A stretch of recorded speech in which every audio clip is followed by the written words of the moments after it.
want to introduce Mike Furlough. And Mike is Executive Director of HathiTrust. And as many of you know, HathiTrust is an organization that contributes to research and scholarship by collaboratively collecting, preserving, and sharing the scholarly record. That currently stewards more than 17 million digitized books and journals, digitized on behalf of nearly 200 supporting member libraries. So with that, I want to invite Mike to join us on screen. Hello. Hi, I'm here. Mike. How are you doing? Thank you very much for joining us today. I'm glad to do it. Thank you. I think it's been an interesting day, touching on all the different elements, both from the requirements of the researcher to the amount of work that can be necessary in delivering a digital collection. But I'd like to turn to you at this point and invite you to provide us with an overview of HathiTrust, the rationale behind the creation of the organization, the role it currently serves. Can you just talk a little bit about HathiTrust itself? Sure.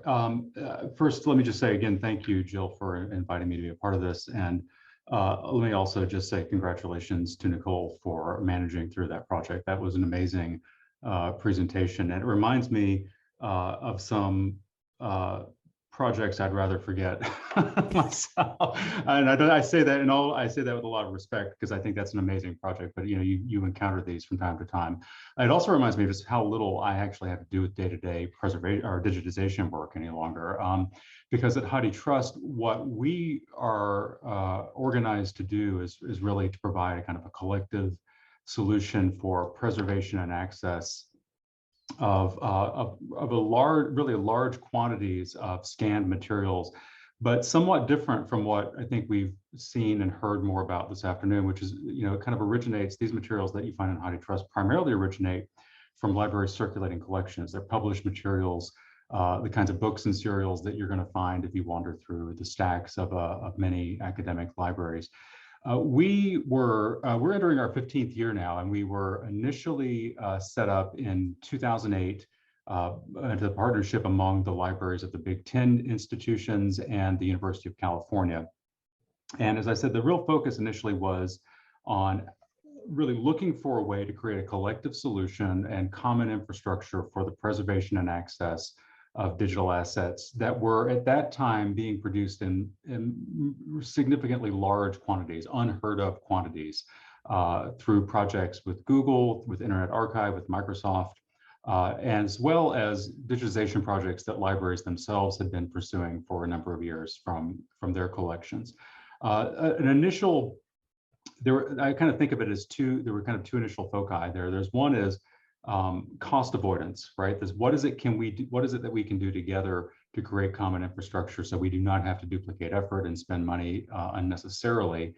And that was a major part of it. But really the other part of it was, what's the opportunity here? What is the opportunity to take these assets that were being produced by Google and by others and bring them into library control, library systems, library processes and mechanisms for preservation, for discovery, and not just for the basic, access and discovery that we are probably most familiar with, but also as an opportunity for these libraries to explore other challenges that were common to them. So I'll cite as one of these print collection management.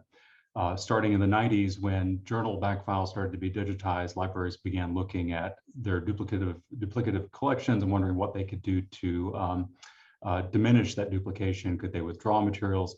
And one idea was that with HathiTrust, we'd find ways to create, at least a rational process for managed withdrawal of collections of monographs in particular over time. But paired with access and with preservation. A couple of other things I'll just say is that, as you noted, the membership now is around 200 institutions. These are primarily academic libraries, research libraries, libraries affiliated with research organizations that have a clear mission in that space. When we began, and even into the first, say, 3-4 years of the organization, the membership was largely comprised of organizations that would belong to the Association for Research Libraries. They were affiliated with research-intensive universities. But especially in the last couple of years, and gradually though, but especially in the last couple of years, we have diversified the membership. There's a much broader range of institutions that belong to HathiTrust now and participate in our work. There are a number of liberal arts colleges, four-year colleges, comprehensives, and not everybody deposits material in HathiTrust. The collection comes from about 60 different libraries primarily. The largest contributions come from the Big Ten, including Michigan in particular, but also the University of California.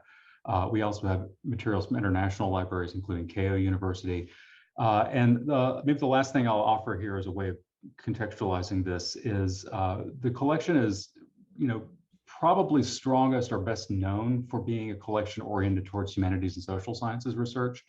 But when we look at usage via one mechanism, at least say Google Scholar, for example, we can see that the collection is being cited by researchers in a wider range of fields.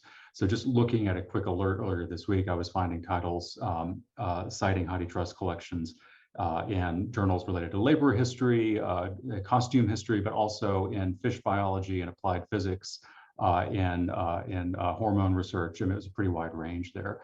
And the last thing I said that was going to be the last thing. The last thing I'll say is I think really our focus here is what can we do to make this resource of millions of scanned books more available, more accessible to more users, while working with our libraries to help them address common problems and that are really needful on the ground with them.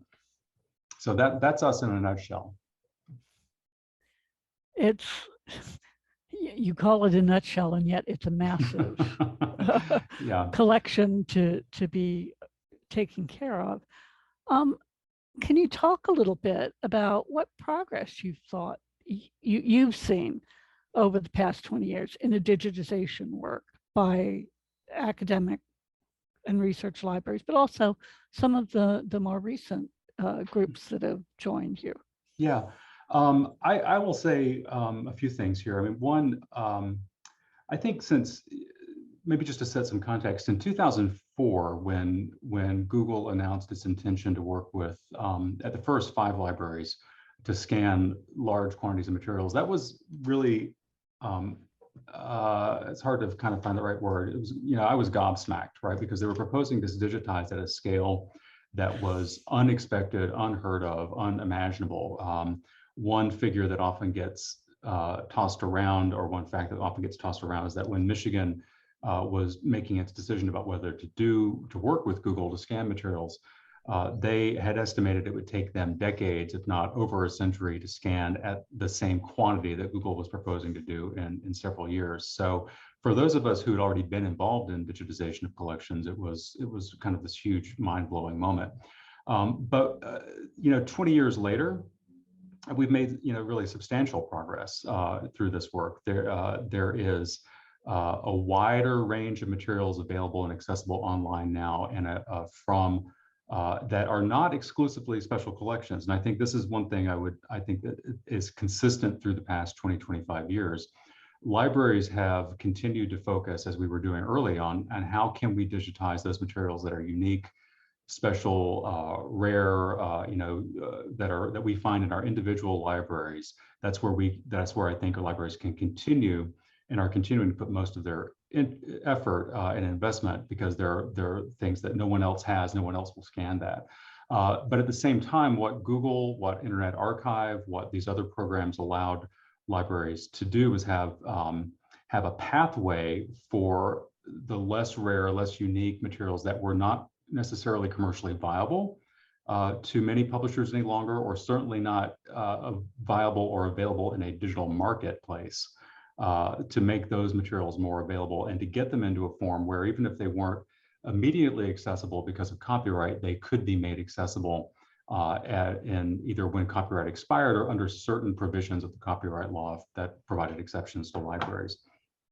So there's one other point I wanted to make here, and I think it was one of the things I just was reflecting on this afternoon and this morning was that I think since 20 years ago, there has been really a lot of progress along multiple fronts. So the technology has evolved significantly. The processes and practices have evolved significantly. A lot of the project that we heard about just a second ago, I think that was of a complexity that would not have been tackled by many organizations 20, 25 years ago.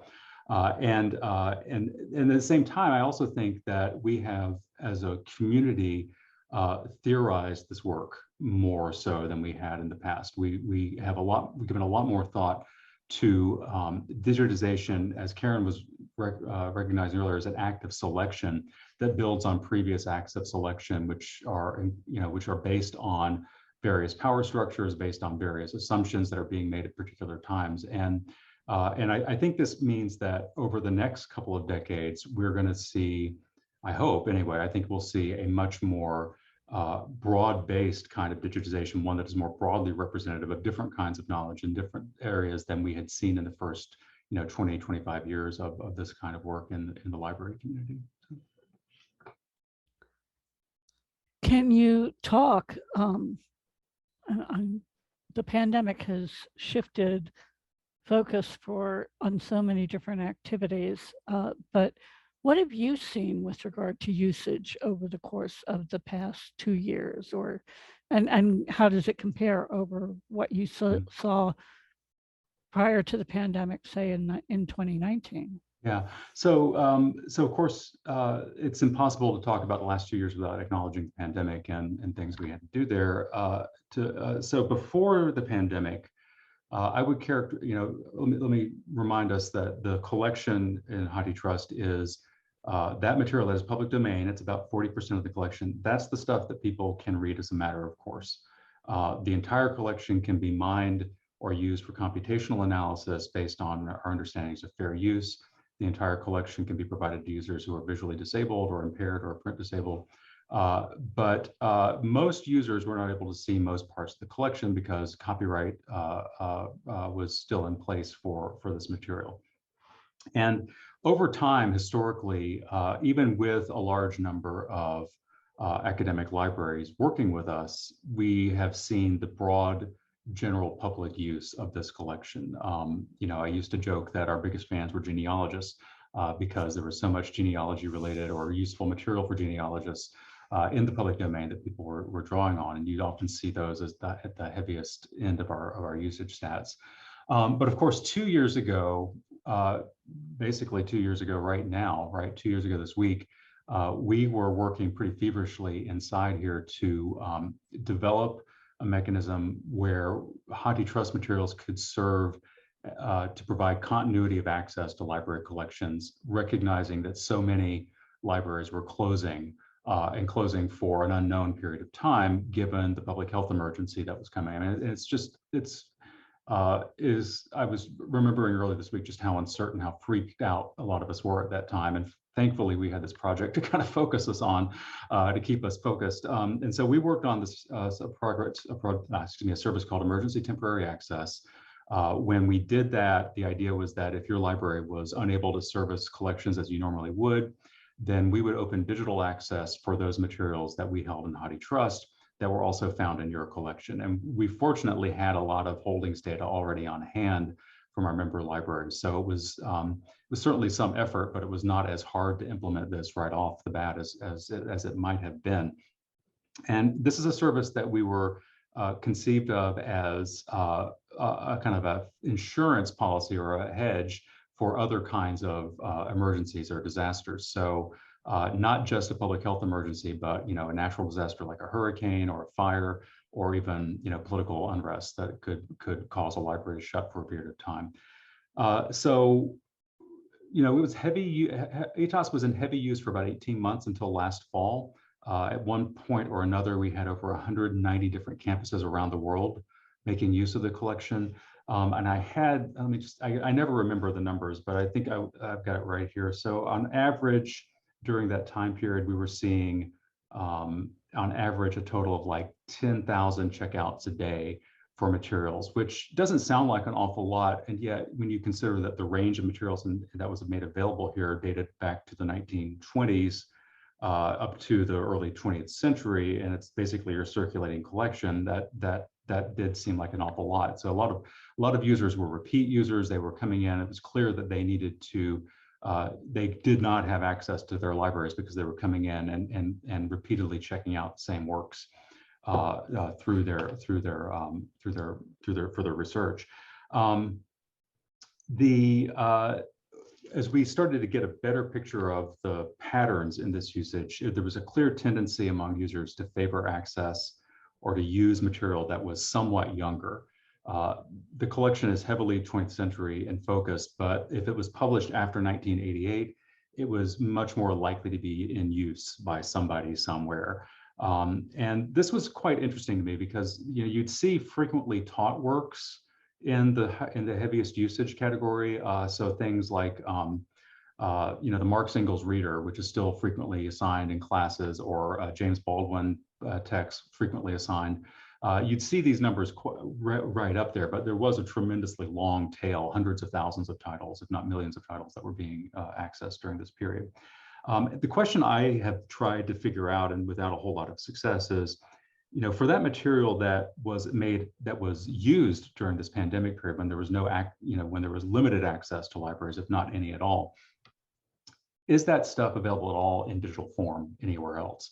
How much of that material is available in a format or in a form that can be licensed to universities, to libraries for use by their students and faculty? A lot of it might be available, through Kindle or other ebook formats, but I think the market for EPUBs, or rather ebooks in academic libraries, still tilts more heavily towards more recent materials than to the long history of materials, and there's a number of good reasons for that. Anyway, maybe I should stop there because I kind of touched on a number of things there about work during the pandemic. I'm happy to kind of elaborate on that further if you want to follow up. Well, I think the next question is, as we begin to emerge from the pandemic, to whatever degree that's possible, Mm-hmm. what do you see as the next big thing for the HathiTrust? I know you released in March the HathiTrust digital collection principles. What does that say about what you think the next steps are? So let me say two things. I mean, one is we will and are continuing to look for ways to provide more expansive and more lawful access to the collection. It's clear that for a lot of users, there isn't any going back to primarily print world. A lot of users still are going to expect and demand more digital access, and we want to look for ways that we can do so affordably and lawfully. I'm participating right now in a working group that NISO is sponsoring on best practices for digital lending. And the goal for us is to find a way that is lawful and affordable and practical for us to be able to support access to the collection over time. I don't have a timeline for you on that, but that is work we're looking at. The collection principles we published about 2 or 3 weeks ago, after some considerable internal work and with various working groups and task forces in HathiTrust. I would say we developed these recognizing that after a couple of decades, it was time for us to take a look at what we've accomplished through mass digitization and take some stock. And while we still have a lot of work to do there, I would say that these principles, firmly recognize and firmly articulate that we are a product of history. We're a product of decisions that were made in the past, the power structures, the economics, the publishing industry, choices that were made about what could be brought to market, choices that libraries made about what they could afford to purchase and what they would bring in, how subject areas evolved over time.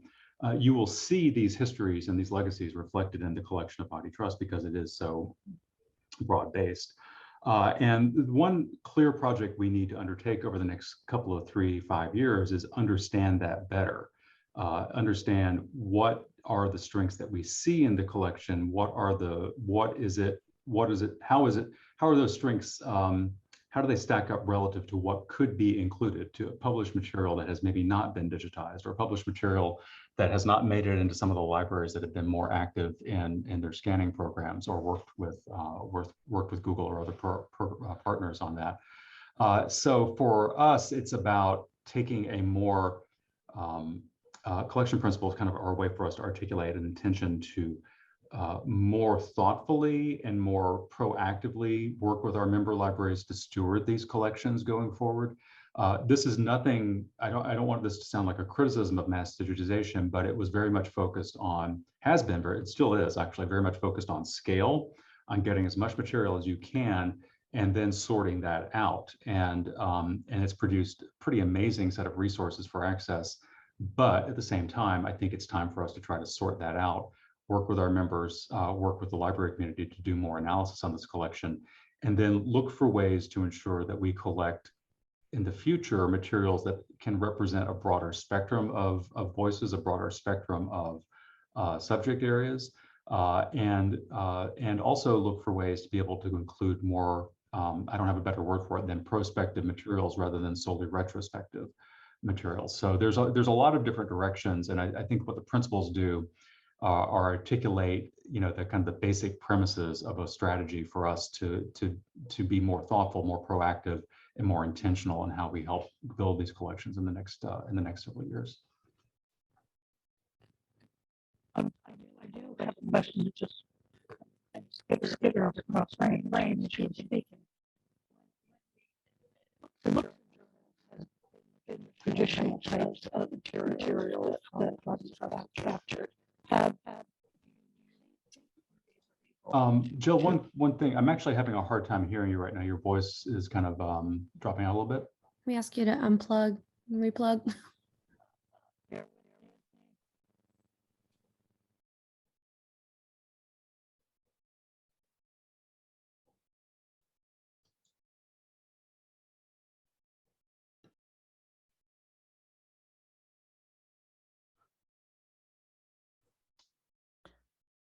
I'm sorry, is that a Oh, that's little okay. bit better? That's much better. Thank you. I apologize.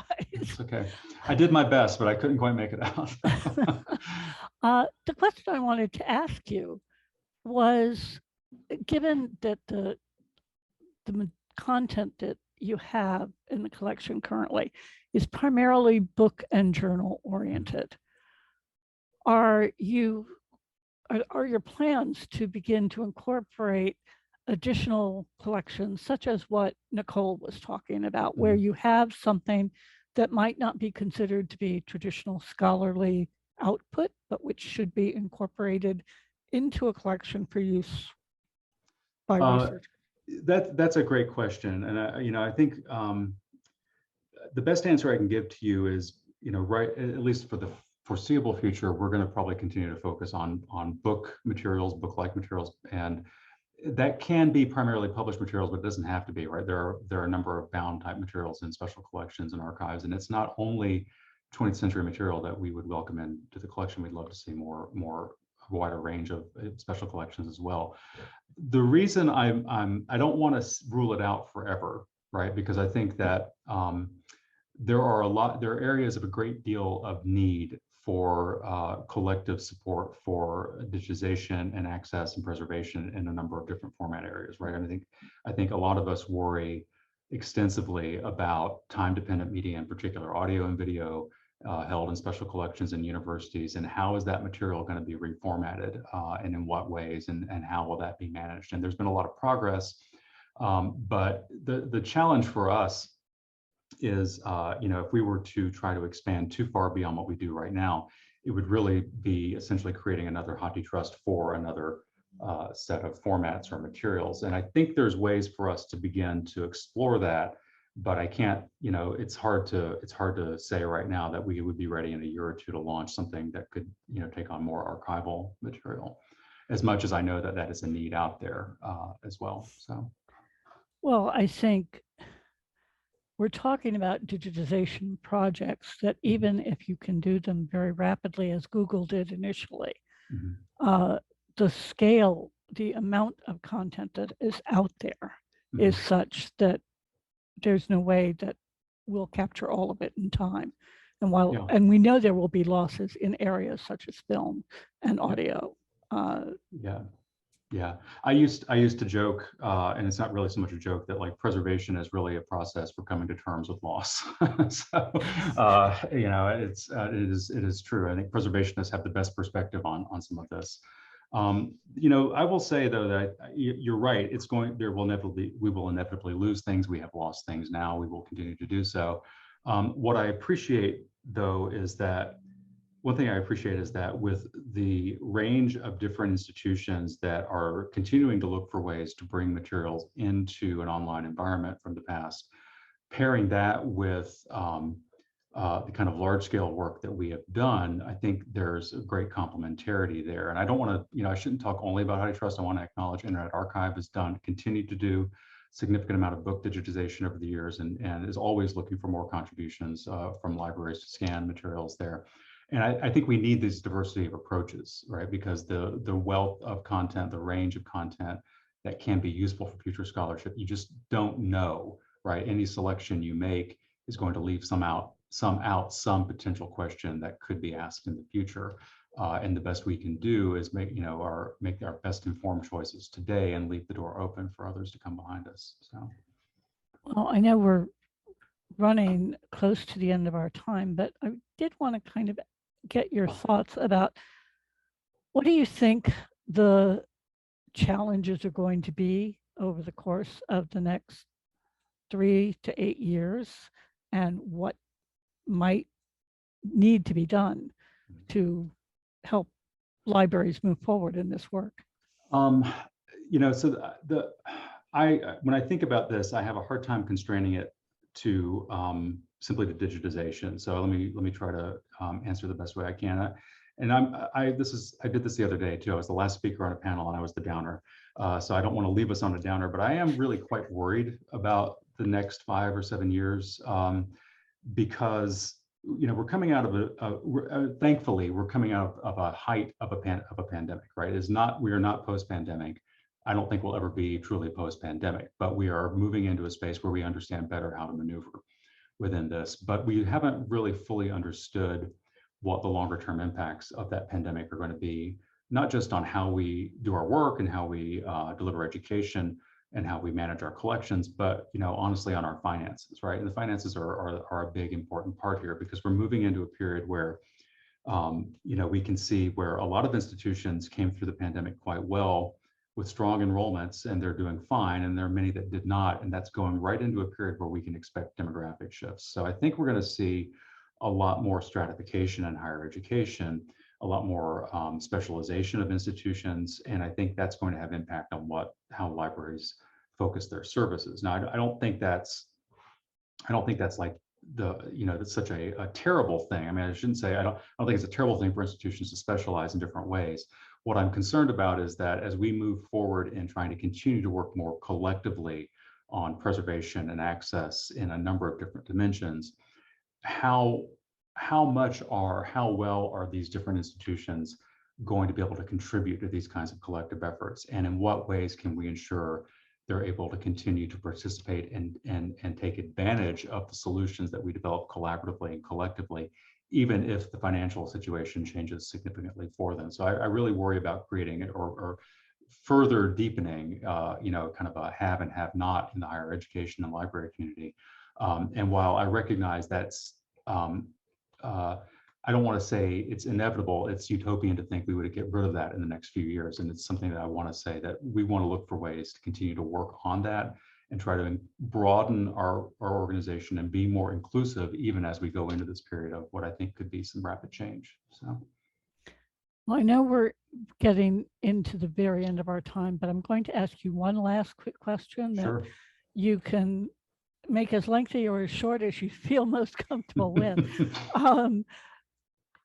Are there ways that NISO and the NISO community working with standards might be able to better support the work of your organization or other libraries in moving forward, not just with digitization, but with some of the other problems that you just referenced? So one thing that comes to mind, something I haven't talked a lot about, here today is one mode of access, and that is for computational analysis and advanced research computing, text and data mining. We provide a lot of support for that through the HathiTrust Research Center. It's something we're really proud of because it's really the only avenue to be able to compute on a corpus like what you find in HathiTrust. But what I see emerging in this is, and it's the same way we have different licensing regimes and copyright regimes that impact your ability to read. These same regimes impact researchers' ability to compute, and so researchers are put into this position of having to pull material from, this publisher, this aggregator, this community, that, and do some work of aggregating it together.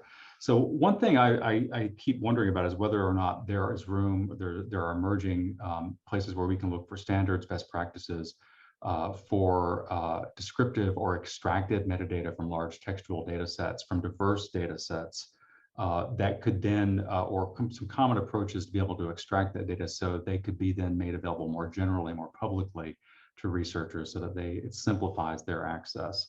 I mean, really, I'm not asking you to solve a licensing problem so much as I'm thinking there may be ways for us to look at mechanisms to extract data that can make computation more straightforward and make it more, make what you get from different publishers and different aggregators and different providers more similar in structure and type so that it's easier for those researchers to do their work. So that's fairly vague, but I hopefully that resonates with some of you. So. Well, we welcome ideas and we welcome conversations around those ideas.